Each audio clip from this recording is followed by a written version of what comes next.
Timeless classics from yesterday, today, and tomorrow, where innovation meets tradition and the airwaves come alive. Broadcasting 24/7, redefining the AM radio experience. DWAN 1206 AM, your station, your future.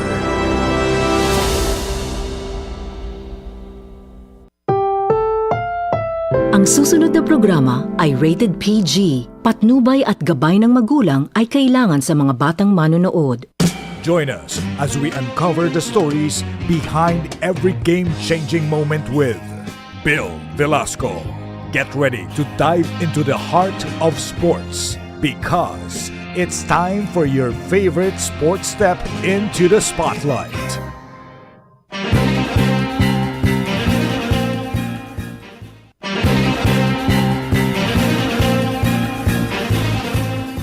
Isang napakagandang umaga po sa inyo lahat. Welcome to Hardball with Bill Velasco. Ang oras po natin, 11:01. At ngayon ay Biyernes, ika-20 na Setyembre. Isang napakasaya at mapagpalang kaarawan sa aming Presidente at CEO na si Ginoong Jimmy Policarpio. Sir, thank you for being a blessing to so many people. Thank you for your generosity, your hard work, and your compassion. Hardball with Bill Velasco. Muli, ang oras natin 11:01 at bago ang lahat, sundan nyo kami sa aming mga social media account sa Facebook, DWAN 1206 AM, sa YouTube at DWAN.1206 AM, sa TikTok at Instagram at DWAN 1206 AM, sa X at DWAN 1206 AM _. This is Hardball with Bill Velasco. Naiuwi ng Philippine Dragon Boat Federation Elite Team ang silver medal sa 12-man boat mixed division event ng 13th Shanghai International Chinese Dragon Boat Invitational Tournament na ginanap sa Shanghai, China nitong September 13 at 14. Binubuo ang 12-man team ng Philippine Coast Guard Dragon Boat Team at ng iba pang Filipino paddlers mula sa nangungunang club cruise sa bansa.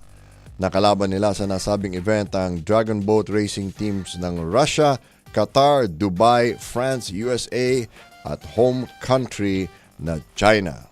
You're tuned in to Hardball with Bill Velasco. Tagumpay ang 3x3 team na Taho Story matapos ang kanilang laban sa 2024 Yunnan 3x3 Circuit Dehong Stop 3 na ginanap sa China. Pinangunahan ng head coach na si Anton Altamirano ang kanilang laban kasama sina Louis Vigil, Mike Macabulyog at American imports na sina Marcos Hammonds at Billy Baptist. Sa kanilang naging laban sa championship game, dinomina nila ang Kuala Lumpur sa score na 21-11. Sa ngayon, ito ang unang pagkakataon na nagkampiyon ang isang Filipino team sa Chinese 3x3 tournament. Hardball with Bill Velasco. Samantala, determinado si Charles Andre Galamgam na maging susunod na Grandmaster ng bansa sa Memory Sports na pwede niyang makuha ngayong Asia Open Memory Championship. Isa si Andre sa mga ipapadala ng Philippine Mind Sports Association sa Singapore Polytechnic.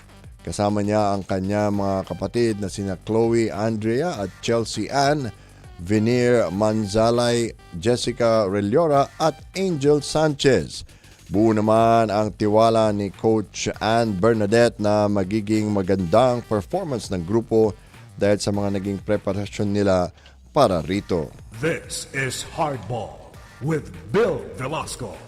Lalahok ang Philippine Paddle Association sa World Paddle Championship Asia-Africa Qualifiers na gaganapin ngayong September 22 to 27 sa Kuwait. Ito ang unang beses na sasali o lalahok ang bansa sa isang kompetisyon na inorganisa ng International Paddle Federation. Binubuo ni na team captain Jessica Agra, Ann Christine Patrimonio, Jessica Lucas, Alessa Belbes, Robbie Castillo at Michelle Dixon ang grupo. Samantala, sina Ryan Carter, John Tamayo, JB Buenaventura, Timothy Peter Berry, Alexander Borella at Arnel Burden naman ang lalaban din para sa bansa. This is Hardball with Bill Velasco. Magpapakitang gilas na sa kanyang debut sa LA Boxing ang Filipino-American prospect na si Blazen Rochili. Si Rochili ay purong Pilipino na pinanganak at pinalaki sa Waipahu, Hawaii at nagsanay na sa Las Vegas. Ayon sa manlalaro, inaalay niya ang kanyang laro hindi lang para sa kanyang sarili kundi para rin sa Pilipinas, mga Filipino community at sa Hawaii. Nakapagtala na si Rochili ng 6 wins with 5 knockouts at wala pang talo. Makikipagbakbakan siya sa Mexican na si Selim Martinez Gonzalez para sa CBN Promotions New Blood card na gaganapin bukas sa Thunder Studios sa Long Beach, California. Hardball with Bill Velasco. Sa boxing pa rin, kumpiyansa naman si Melvin Jerusalem na madidepensahan niya ang kanyang WBC Minimum Weight Championship sa paparating niyang laban dito sa bansa ngayong linggo, September 22. Kakaharapin ni Melvin ang Mexican challenger na si Luis Castillo sa kanyang unang title defense na gaganapin sa Mandaluyong City. Aminado si Coach Michael Domingo ng Team Jerusalem na hindi magiging madali ang title defense na ito. Pero gagawin daw nila ang lahat para madepensahan ni Melvin ang kanyang titulo sa harap ng kanyang mga kababayan. Lalaban din sa nasabing event sa undercard si former IBF World Champion na si Jerwin Prettyboy Angkahas kung saan makakatunggali niya si Sukpraser Pontipak ng Thailand. You're tuned in to Hardball with Bill Velasco. Binuhat ni Woman Grandmaster Janelle May Frayna ang Philippine women's team sa kanilang laban kontra sa Argentina sa 45th FIDE Chess Olympiad na kasalukuyang ginaganap sa Budapest, Hungary. Si Frayna ang una at kaisa-isang babaeng grandmaster sa bansa at muli niyang pinatunayan ang kanyang galing matapos talunin si Maria Jose Campos sa kanyang round 7 matchup. Dahil sa panalong ito, nakabalik sa top 15 ang women's team sa World Chess Olympiad.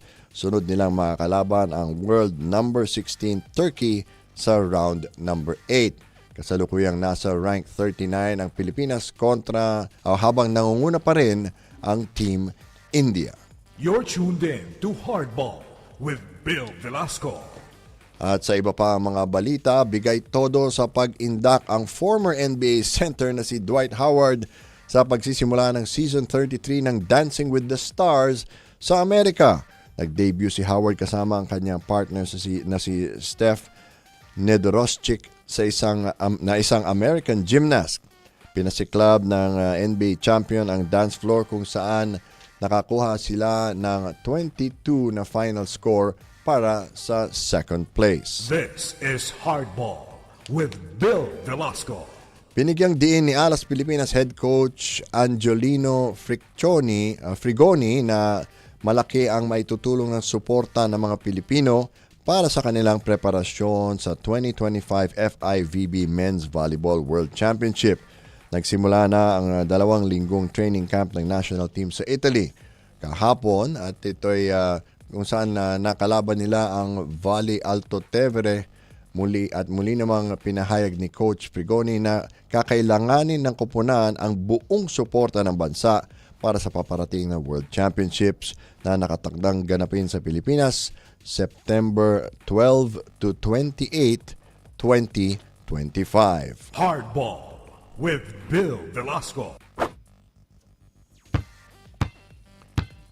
Makakalaban ng Alas Pilipinas ang Iran, Egypt at Tunisia sa Pool A ng nasabing torneo. Hardball with Bill Velasco. Nabasag na ng rain or shine Lasto Painters ang kanilang 12-game losing streak kontra sa San Miguel Beermen sa score na 122-112 sa pagpapatuloy ng PBA Governors Cup kagabi sa Ninoy Aquino Stadium. Anim sa mga manlalaro ng Elasto Painters ang naka-score ng double digits sa pangunguna ni Andre Karakot na mayroong 20 points. Nakaambag din ng 16 points si veteran big man Bo Belga para sa Rain or Shine. Huling nanalo ang Elasto Painters sa Beermen noong September 12, 2021 sa Bacolor Philippine Cup Bubble. This is Hardball with Bill Velasco. Nababahala ang retiradong NBA player na si Robert Horry sa pag-implementa ng 4-point shot sa PBA Season 49. Pinunto ng 7-time NBA champion na mas lumalayo ang pangunawa ng mga kabataang manlalaro tungkol sa fundamentals ng basketball. Nakahihikayat na anya ang 3-point shot para mag-focus ang mga players sa long-range attempts. Nakarating sa bansa si Horry nitong Miyerkules para sa isang product endorsement visit. This is Hardball with Bill Velasco. Sa NBA pa rin nakatakda ng iretiro ng Brooklyn Nets o dating New Jersey Nets ang number 15 ni NBA legend Vince Carter sa January 25, 2025. Nag-average ng 23 points si Carter sa 4 na season nito sa New Jersey Nets mula 2004 hanggang 2009. Gaganapin ang jersey retirement ng 8-time All-Star sa laro ng Brooklyn laban sa Miami Heat. Kaugnay nito, binago po ng Toronto Raptors ang kanilang logo upang bigyan ng paggunita ang makasaysayang dunk ni Vince Carter na kung saan pinadaan niya sa ilalim ng kanyang mga paa ang bola habang papalundag sa isang dunk shot. You're tuned in to Hardball with Bill Velasco. Ang oras po natin, 11:12. Hatid sa inyo ng Eastern Communications, Partners in Progress. Sa aking pagbabalik, makakausap natin ang retiradong PBA player na si Kirby Raimundo. Abangan yan sa pagbabalik ng Hardball with Bill Velasco.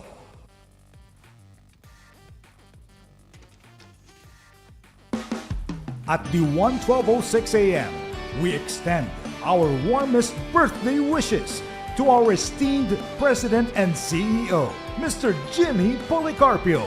Ang iyong pamumuno ay patuloy na magsisilbing inspirasyon at gabay sa amin habang sama-sama tayong nagtatrabaho para sa mas magandang serbisyo publiko. Your exceptional leadership over the past year has been truly transformative for the IBC and the 1:12:06 a.m. May you have more years that will bring you even greater success and fulfillment. Again, from your D1 12:06 a.m. family, we greet you with a happy birthday! Happy birthday, Sir Jimmy!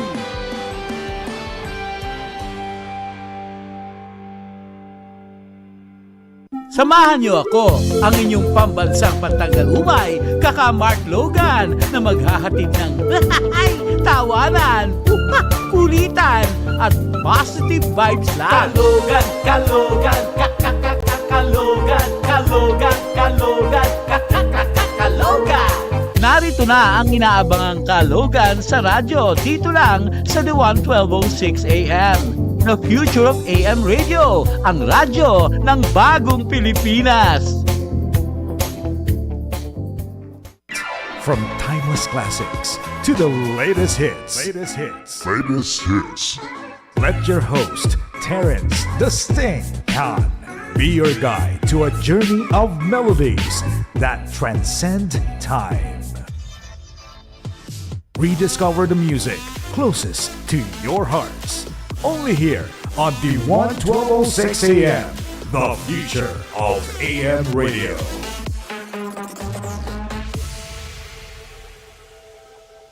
You're tuned in to Hardball with Bill Velasco. At ngayon naman, makakausap natin ng live si Kirby Raimundo. Kirby, kumusta ka na? Okay naman, Sir Bill. Thank you for having me. Nasaan ka na ba? Dito lang, Manila. Okay. What have you been up to? Ano bang pinagkakaabalahan mo ngayon? Negosyo pa rin. More on ano kami, growing chicken. Ganun. Okay. Parang si Danny Ay. Yes. Okay. Oo. Magandang Si racket. Danny ay ang aming siya yung kumbaga parang nag-encourage sa amin to enter this business. Okay. Bakit mo napasok yung ganyang negosyo? Anong meron ba dyan na nakakaakit sa'yo? Una, siyempre, probinsyano ako. So, I have friends na gumagawa din nag-grow din ng chicken. So, before I enter this naman, 5 years kong pinag-aaralan. So, ayun, feel ko. Every time I go to my friend's farm, feel ko siya. Yun, I think it's for me talaga. What made you decide to retire from playing basketball? Ano bang nangyari? 2013 kasi I have meron na akong go signal to go back. Kaya lang that's the time where may pinasok kaming negosyo. Tapos 2015 yata yun, parang I got the property to for farm. So kung pinag-iisipan ko siya, sabi ko mahirap kasi pag construction pag wala ka sa site. So may mga losses na mangyayari. Actually may losses nga na nangyari. So ayun, nag-focus muna ako, tapos habang tumatagal parang nawawala na yung desire mo to go back. Ayaw mo na ng sakit ng katawan? Actually, okay naman to play again kasi nakikita ko naman yung nanonood pa rin ako ng PBA. Okay. So nakikita ko na every time I watch the game sa TV, sabi ko, kayang-kaya ko pa rin to parang gano'n. Ngaks. Nagkataon din na nagsunod-sunod na diba ginagawa yung farm, tapos nagkaroon ng pandemic, lahat. Yung parang gano'n hanggang sa me and my wife focus on the sa business na lang, parang gano'n. Okay, among your 4 PBA championships, anong pinaka memorable sa iyo? Memorable? Sa totoo lang, Sir Bill, wala akong matanda na memorable kasi every championship is talagang it's a great experience. Saka alam mo yon, yung parang yung lahat ng pinaghirapan mo na rewardan na, parang ganoon. Gaano kahirap mag-champion sa PBA? Hindi yata na-realize ng mga tao Grabe, lalo na pag ikaw yung inaasahan, pag ikaw yung captain ball. Actually, hindi alam ng mga to. Sometimes, the president of Magnolia, pinapapunta ako sa office, kakamustahin yung team, yung mga ganon. So, syempre, parang may big burden ka na kailangan mong, kung ano yung gusto ng management, kailangan mangyari. So, sa akin naman, on my part, I just do extra na lang after practice. Parang, kumaga, alam mo naman, tayo, exposed tayo sa NBA na mga, kasi yung trainer ko sa US, nagkataon, skills trainer ni, saka strength trainer ni Kobe Bryant. Okay. So, Nako. I asked yung mindset ni Kobe, I asked yung how he prepares sa game, mga ganon. So, may mga nakuha rin tayo mga tips nung early time na naglalaro pa ako. So, it's a very good, parang additional wisdom for me. So, wala namang ibang sikreto kundi, kundi you do extra work. Kasi practice is only 3 hours, pero iba yung you sharpen your skills So, that's what I did for, siguro buong career ko, ganun na yung, ganun lang yung routine. Did you really foresee nung bata ka na magiging career mo yung basketball? Ginusto mo ba talaga na maging hanap buhay ito? Oh, it's a very good question, Sir Bill. Kasi my hobby is playing guitar. Oo nga. Wala namang basketball court sa amin. So, nagkaroon lang ng basketball court sa amin at age 13 yata ako na yun eh. So, I started playing basketball at age of 13 lang. And then, I worked in Petron sa refinery dun sa Bataan. Kahit na underage, I worked there. So, I experienced, hardship. Kasi ang init, construction siya eh. Oo. So, on that time, parang napaisip ako na ayoko ng ganitong buhay, hindi ko kaya to. I want my parents na magkaroon ng magandang buhay. So, nung nag-start ako maglaro ng basketball, parang tumatangkad na ako noon eh, from 6'2", 6'3", 6'4", 6'5". In 3 years time, bigla ako nag-shoot up na naging 6'5" na ako noon eh. Oh, okay. So, yun, nung nanonood ako ng NCAA, kunyari, this year, sabi ko, nanonood ako ng Letran pa yun opening saka Mapua. Sabi ko, sana makapaglaro rin ako dito. Akalain mo naman si Coach Malet Pineda nag-scout nung nag-host yung Bataan sa Clara. So, no, dun ako na-scout. Pero, my only motive na para maglaro ng basketball is to escape from poverty. Kasi ang hirap talaga. So, yung na-experience ko. Yun. Okay. When did you think na kaya ko nang gawin tong full-time? Yung basketball po? Oo, yeah. Kasi syempre, Actually, hindi alam. nag-letran ka muna, di ba? Opo. Tapos, when did you think na, sige, tutuloy-tuloy ko na to, commercial, makapasok sa PBA, gawing career na talaga? Actually, nung dinala po ako sa Letran, nag-practice ako ng ilang days, pero after nun, I quit.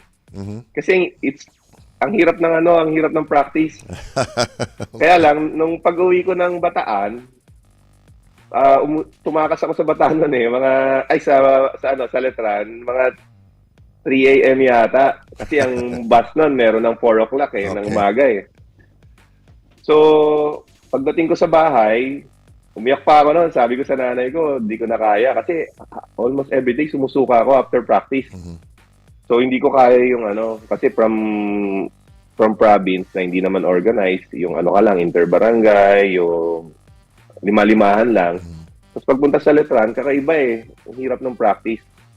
But the good thing is, pagdating ko doon, 6 o'clock, tapos natulog ako. Paggising ko, si Coach Molet nandun na sa bahay na naman namin, mga around 2 o'clock. Sinundo ako. Oh, wow. Sabi niya, give yourself 3 years and you will be in the PBA. Sabi niya sa akin gano'n. Wow. And sabi niya sa akin, there's no future here. Sabi niya gano'n. Anong gusto mong trabaho? Laki-laki mo, sayang ka, ganyan. So, syempre, na-convince naman ako, bumalik ako. Tapos, parang binaby-baby muna ako, dinahandahan ako sa practice. Hanggang sa nakapag-adjust na ako, nakapag-adapt na rin sa ganong Tapos yun, nagtuloy-tuloy na siya. Okay. Ngayon, mag-50th anniversary na ang PBA. Do you have any thoughts on who should be included after the 40 greatest? Meron pa, kasi parang napansin ko, konti lang yung mga power forward na nandun sa top 40. Ikaw ba, may mga bet ka ba na gusto mo sana makita sa top 50? Hindi ko kabisado kung sino yung sa top 40 Oo. Pero ang alam ko na hindi nasama, sila Kuya Nelson. Oo. I have so much respect kay Kuya Nelson kasi nabantayan ko yan, lakas eh. Talagang kinain ako eh. Kaya sabi ko nga, sana si Kuya Nelson nandun din. Second, si Danny Siegel. Okay. Kasi I look up to him eh. Nung bago pa lang ako pumasok sa PBA, talagang ang galing niya eh. Tapos, sino pa ba? Si Kuya Olsen yata, si Coach Olsen. Parang wala. Nandun ba si Coach Olsen? Parang wala pa yata. Ayun, Siyempre, Coach Olsen. Yan, yung mga yan. Tapos, ayun, yung tatlo na yan, medyo natatandaan ko na parang hindi yata na-include sa And dapat nandun din sila, di ba? Okay. Ano naman ang tingin mo dito sa 4-point shot ng PBA? Kasi I get opinions from both sides. Merong iba na, naging exciting pag naghahabol yung isang team. Iba naman parang gimmick na yan eh. Hindi na Kumbaga parang exaggerated na siya. Ikaw, anong tingin mo? Well, sa akin, whatever works for the PBA. Okay. Kumbaga, okay yun eh. They try that, di ba? Pangalawa, ako naman, big fan naman ako ng ninong ko, ni Boss Al eh. Oo. Kung ayaw mo, di wag mong gamitin. Pero for me, if I'm a player, I'm gonna start practicing it. Kasi, imagine, just 2 attempts, you have 8 points, right? Oo, di ba? Actually, this is good for malapit na mag-retire. Tama. Less pagod. Practice it. Less Kaya lang, you have to practice stance-up shot. Siyempre. Oo. For you to make those 4 points na kailangan talaga practicein mo yan. Yun lang naman, wala namang ibang sekreto eh. To be a good shooter, you have to practice it. Okay. Is there anything that will bring you back to basketball kung sakali? Sa PBA, coaching position, ganyan?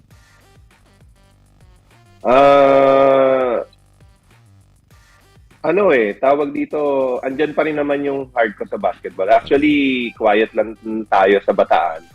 Pero since 2017, we're developing players there. Actually, we have player now sa Perpetual, Nice. si Emmanuel Pizarro. Oo. Hindi ko lang alam kung starting 5 siya eh. Pero he's doing good now. Tapos si Renz Villegas sa Lyceum. So, I have a basketball program naman, Sir Bill, na we're helping those players. Actually, Raymond Almasan coming from our program also. Wow. Letran din yun.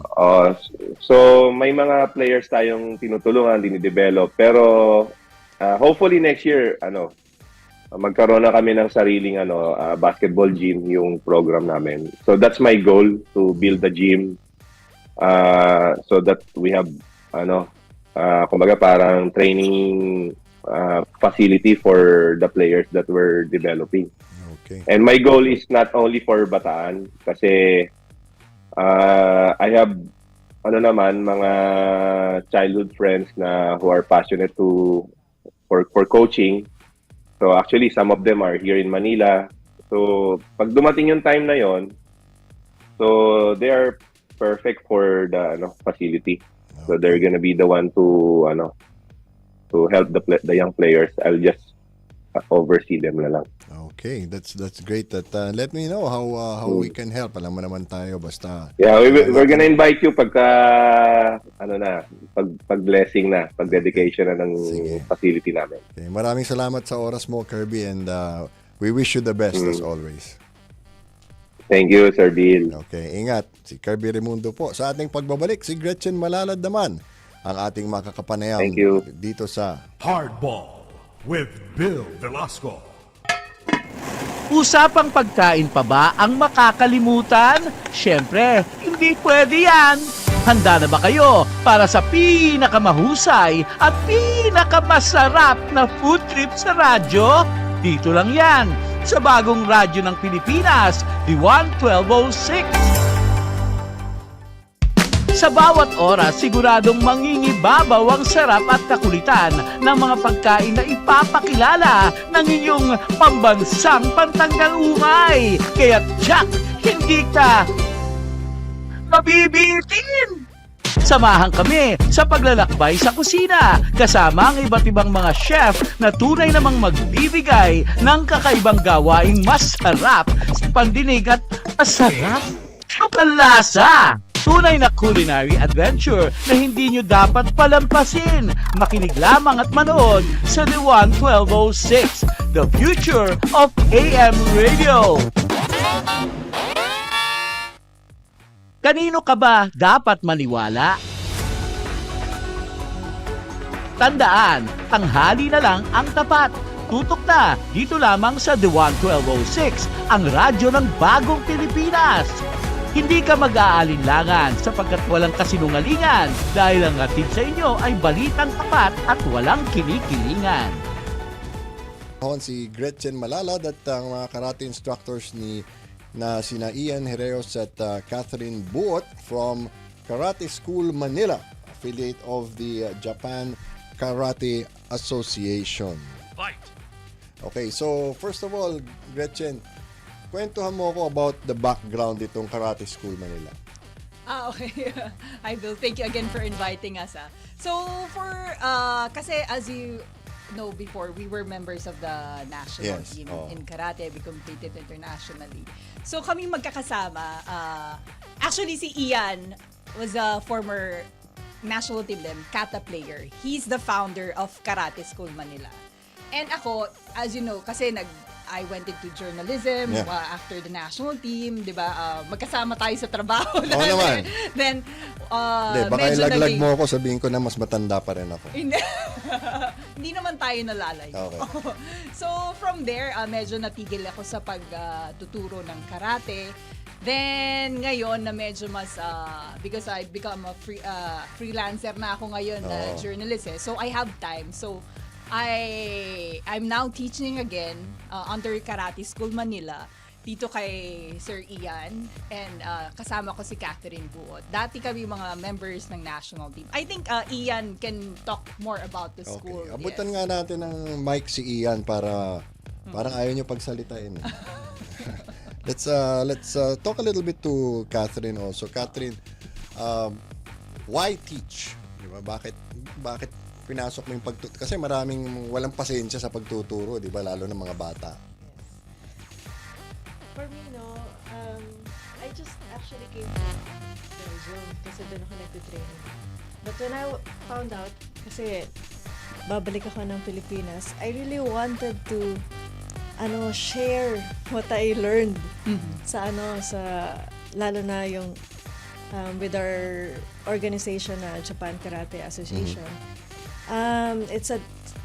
It's deep karate kasi. Okay. And this feeling that I get every time na nagte-training ako, pag uwi ko, I'm so always excited. I said, pag uwi ko ng Pilipinas, I want to teach and I want to share this knowledge and this experience that I have. Yun. Okay. Are there any instructors, coaches, or teachers you had that really made an impression on you kaya gusto mo rin magturo? Yes, first and foremost. Ayan. Sir Ian. Ian. Nasaan na ba yung mic ni Ian? Okay. Lapit natin yung mic. Sandali lang. I can... Sige, naku, inutusan ko pa Hindi si namin Gretchen alam yan. Malalad. Mahal ang talent fee niyan. Yeah. Okay, so Ian, tell us a little bit about the founding principles ng Karate School Manila. Bakit nagkaroon ng Karate School? Well, basically, you can sum it up. Well, thank you. First of all, thank you for having us, Mr. Bill. You can basically summarize that in just one phrase. We take care of them so that they can take care of themselves. Okay. So basically, that's it. We advocate for the use of what is learnable in karate, so that you get something out of it beyond the school, beyond the dojo, beyond competition, beyond the competition mat. There has to be useful life skills that have to be translatable into other aspects of your life, like school, career, and interpersonal relationships. I see. So it's not purely for competition or for PE. Oh, not really. That's just a very, very small aspect of karate, actually. Karate deals with much more personal development, growth, self-development. It's a larger aspect. Okay. How about putting together a team of coaches and instructors? How did you go about it? So, I was very fortunate to actually know Gretchen and Kat way before during our national team days. And I am doubly fortunate to have been associated with the Japan Karate Association. And for the people out there, Japan Karate Association is a global organization. We are actually, here's a bit of trivia, we are actually the guys who brought karate into the Philippines. Wow. Yeah. That's us. And it's a global organization. We are present in over 100 countries and territories. And currently, we also have presence in Luzon, Visayas, and Mindanao. So we're practically nationwide and worldwide. Okay. And all of that apparatus has helped us actually access a lot of markets, students, and if need be, instructors. And the advantage is we get updated technology. It is the only global organization actually that has its Bureau of Technique. Imagine that, a Bureau of Technique that researches and updates the techniques. So it's not just like a weekend hobby thing. It's a professional organization talaga. Just like your ISO certification, if you will. Okay. Are you affiliated in any way with the National Federation? Yes, we are. Actually, since we are a nationwide organization, we allow branches or chapters to actually affiliate with the National Federation. So that depends on the instructor and the branch heads themselves if they want to give that sort of opportunity to their students. Okay. Gretchen, Yes. di ko na sabihin kung anong taon ka nag-gold sa SEA Games. So, but my main question would really be, how has karate changed since you were a competitor? For competition, I think the rules a bit has changed because we have been last Tokyo Olympics nandun na yung karate, right? And they changed it changed a lot when it comes to the safety, of course, of the sport. Kasi yung during my time, parang medyo Bahala ka sa buhay mo. pag nag-competition, parang dugo talaga yung labi mo. So I think there's more protection. We had pads na, aside from shin guards, meron na dito sa paa. Then, although we still don't have the mask, but the rules, it has changed a lot. It has changed. I think, mas athletic, you know? Okay. Madami na, like, ngayon, mas more of may takedown. Alam mo yun, ibang-iba na siya. Parang Yeah. pan-TV na. Parang ganun. hindi a bit it's still the same. It's still a point system. And the scoring has also changed. Okay. Yes, yeah. But now we still have athletes and they're very competitive. We had a athlete who tried to qualify to the Olympics. Muntika na siya.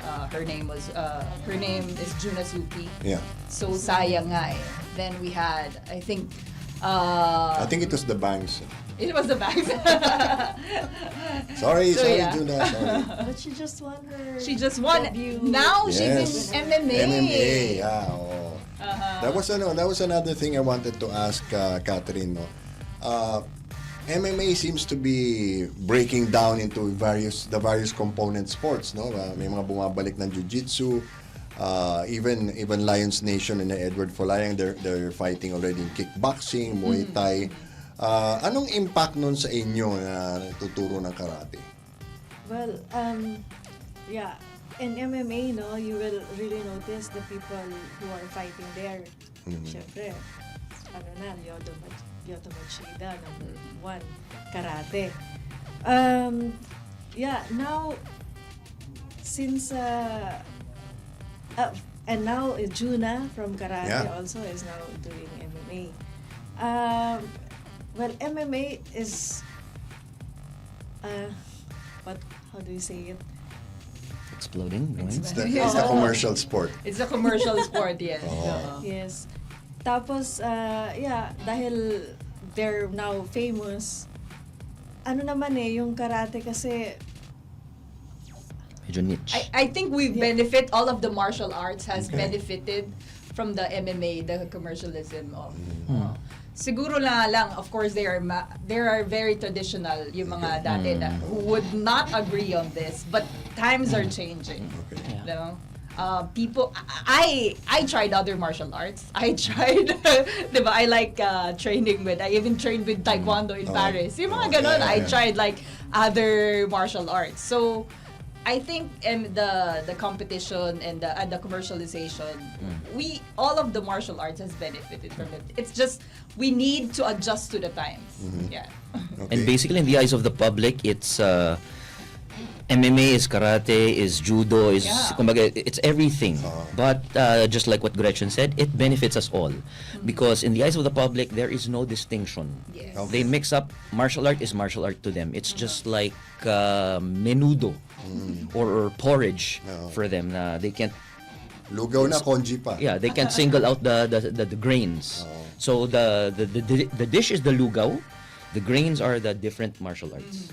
and the normal question, oh, you're doing karate, what kind? Aikido?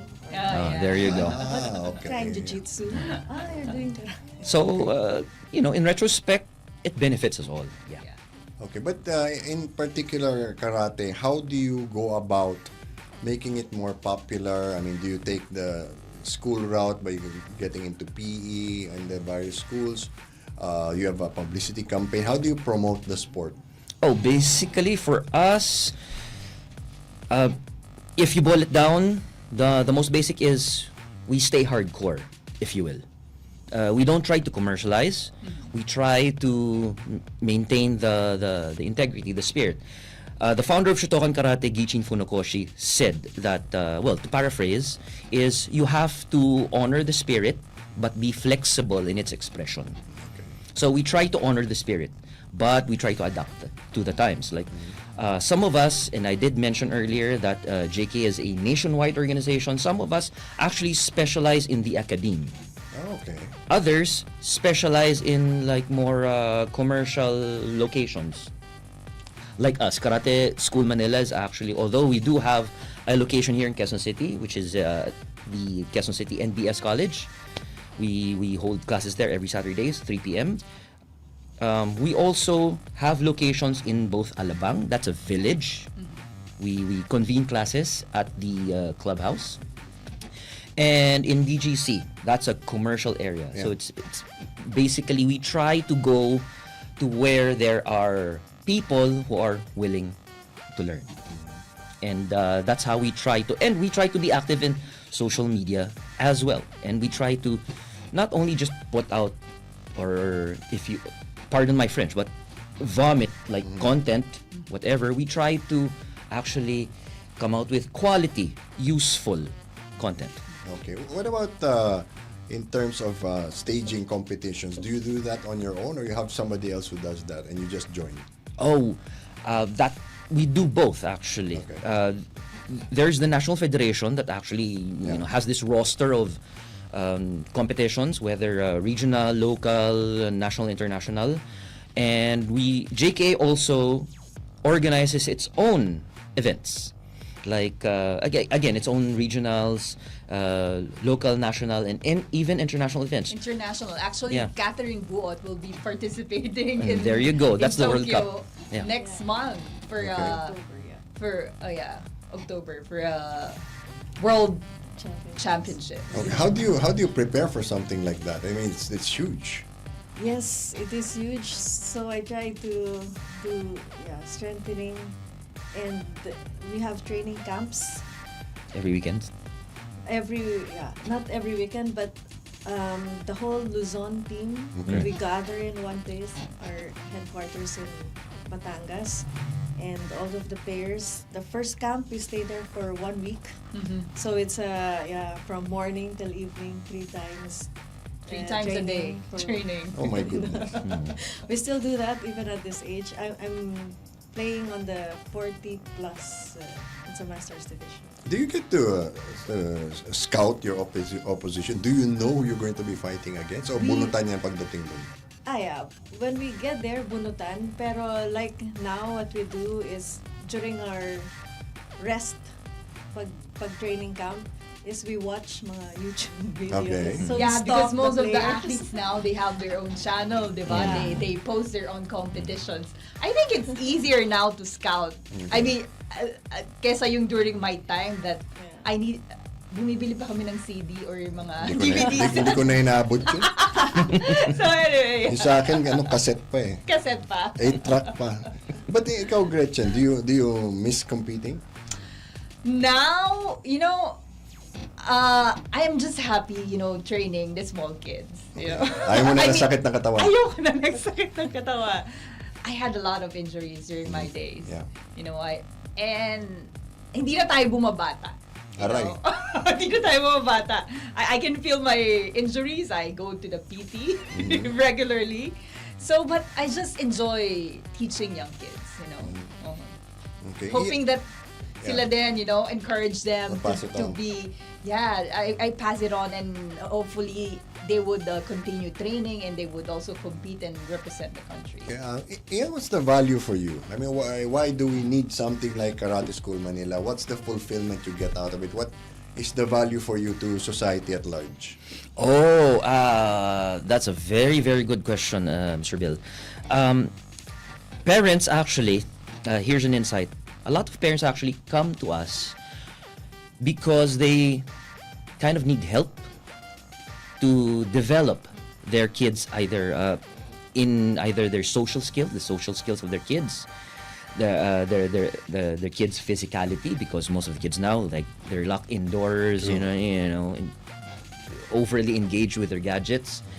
And also a lot of some of them kind of appreciate the etiquette that is really, really the backbone of karate.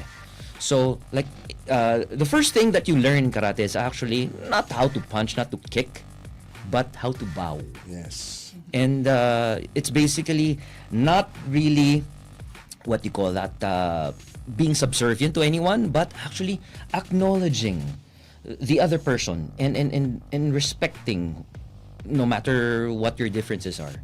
And that's the value of karate to society. It's trying to be polite to everyone, to respect everyone, whether it be etiquette, whether it be like driving around, whether it be talking, whether it be just communicating at work. It helps a lot, actually. So that's why we do this, because every time we see our kids who, from when they started out, they're very awkward, they're very socially And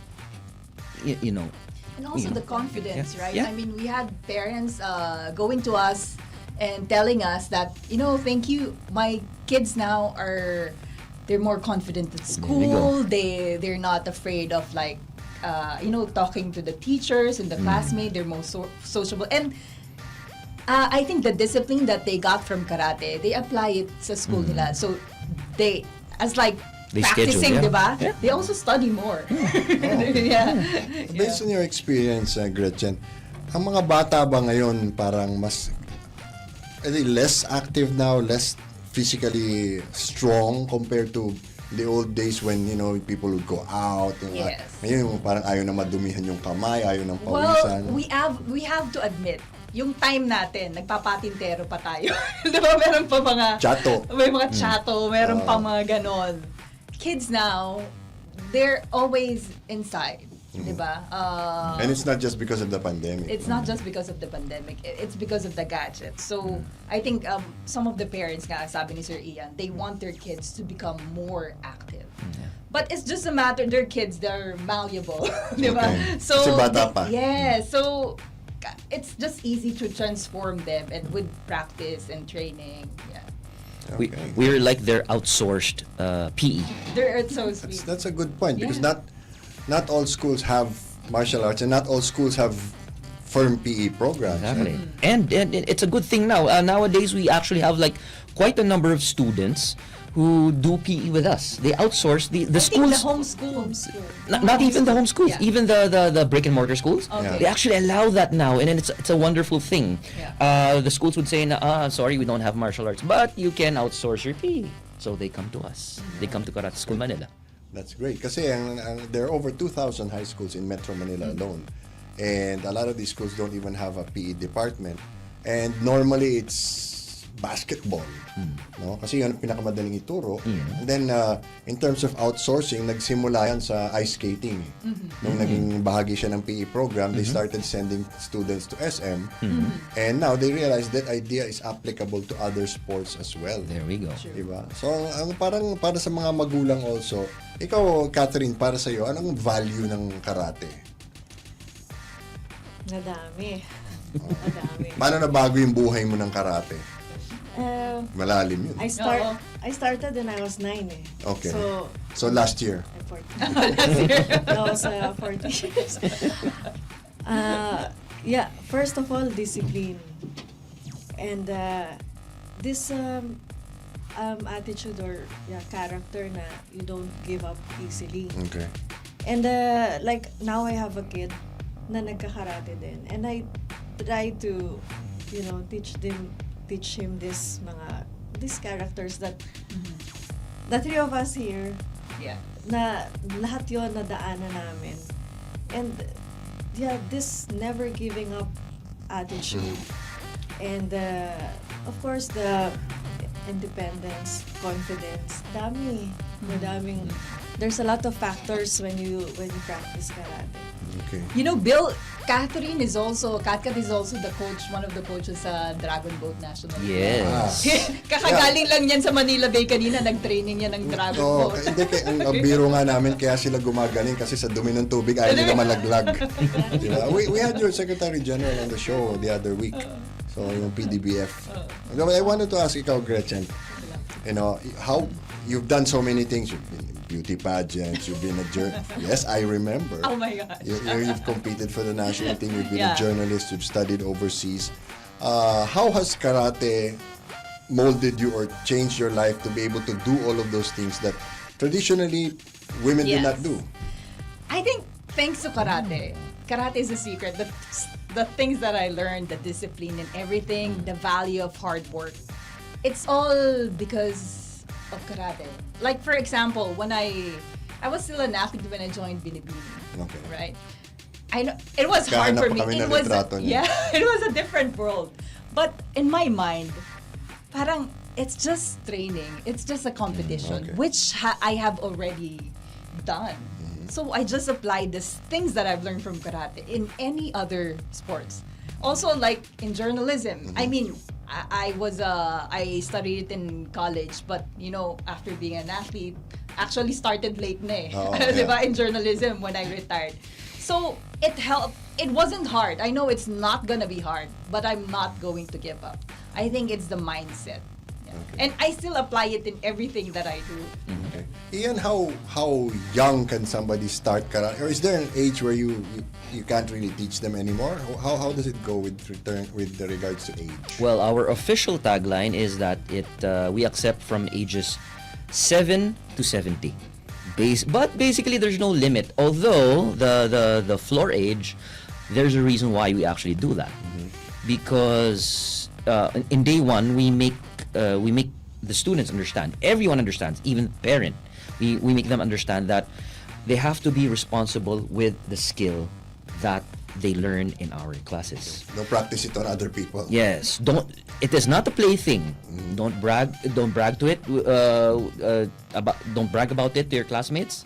Don't use it on your siblings or your family members. It is only to protect your life or the life of your loved ones when you absolutely have no choice. And they have to exercise that responsibility. We call that the responsible use of skill principle. And they have to remember that every time they do karate. So that's why, you know, from our experience, 7 is the magic number for may awareness. Yes. They're more responsible. Oh, I don't want to do this because I might hurt my classmate. And that's what you want in class. All right. What's your vision for Karate School Manila? Where do you intend to take this? How far do you want to take this? Well, we'd like to be the premier for Karate School Manila. We'd like to be the premier karate school in Metro Manila because that's our area. In other areas, we have other branches of the Japan Karate Association, but unfortunately, physically, it's kind of impossible to cover that. And that's their basically territory. We work by territories. I see. But again, we have online classes, right? Yes, we do. And the good thing is it's consistent. Whatever is taught in, let's say, Japan, the world headquarters, is taught here. How often is that updated? I mean, you were talking about the Bureau of Technique. I mean, how often does that adapt or change? It's they have actually world headquarters instructors who do nothing but just go around the global branches, updating everyone. And every year there's this Camp. There's this camp. Gashuku. Gashuku. It's a Japanese term, gashuku. It's layman's it's called training camp. It's a fancy way of saying training camp. But that's where we update everything, incorporating the latest biomechanics, sports science, and correct exercise habits. And we try to do that twice a year. Yeah. Wow, that's heavy. Normally in other countries, 4 seasons. So there's spring camp, summer, winter camp. Tayo, wet and dry lang. Wet and dry So season. twice lang.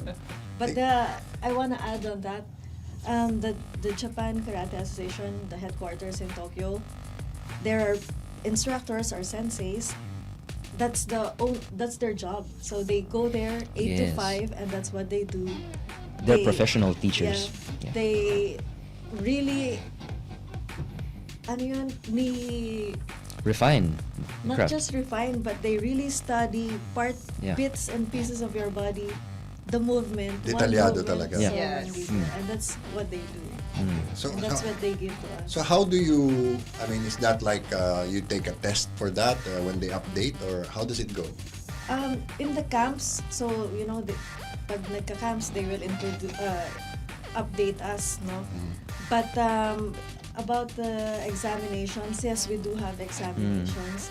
Like I just did my exam last April, and it was in Japan. Yes. May, She's a- may theoretical din yan. Yes, Wow. madaming theoretical. Oh my God. Ayoko na.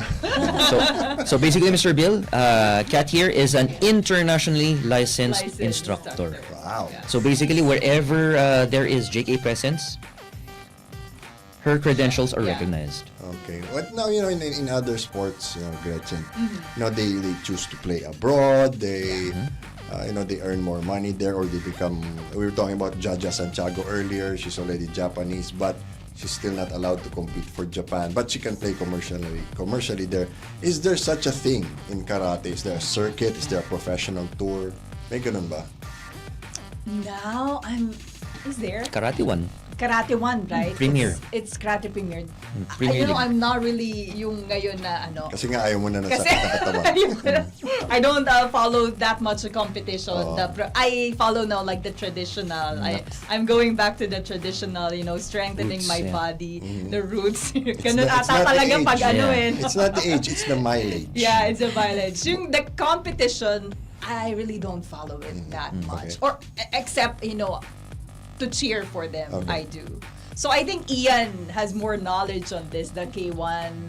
I think it's also used as a qualifying before for the Olympics. Yeah. And the ranking system. Okay. Meron ng ganon sa karate. Buti mayroon. That diba? is true. Yeah. We do karate now has, well, as far as my knowledge goes, karate now has like professional athletes Yeah. Yeah. who do nothing but train, just like our famous athletes here. Yeah.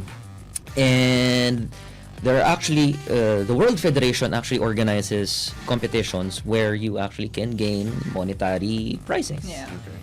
So it's a good thing, and it's to align with the Olympic movement. Yeah. But then again, those are two kind of like two sides of the coin. There is what Gretchen says and what we practice, which is the more traditional sort of karate, and that is sport karate. Yeah, that's sport. When you talk about federation, automatic sport. When you talk about JKA or Budo, the way of the warrior, that's traditional. That's more for self-defense. I see. All right. Well, thank you very much for being here, and we'll do anything we can to support Karate School Manila. Alam niyo naman tayo, Yes. ikaw pa, guys. Anytime. Thank you so much, Bill. Anytime. Isang tawag niyo lang, kinakabahan pa. So, thank you again, Gretchen, Ian, and Kat, and the best of luck to Karate School Manila. Thank you. Thank you. Thank you for having All right. us. You're tuned in to Hardball with Bill Velasco. At bago tayo magwakas, syempre, shout out kay L.A. Robles, Ellie Ocampo, happy birthday, Gina. Kapitan Jawo Hernandez, mother leader of Tikay Malolos, at Maria Elena Lucasan Fernandez, Dr. Jonathan Samson, Sofia Acosta, May Mamon, Vanessa Hornada, Kenneth and Jubil, June Reyes, Lorraine and Sheila. Happy watching sa inyong lahat, at yan ang ating programa para sa linggong ito. Ako si Bill Velasco. Ang Hardball ay matutunghayan tuwing Lunes hanggang Biyernes, alas 11 na umaga hanggang alas 12 ng tanghali, dito lamang sa DWAN 1206 AM, The Future of AM Radio, ang radyo ng bagong Pilipinas. Kita-kita tayo sa Lunes. Hardball with Bill Velasco.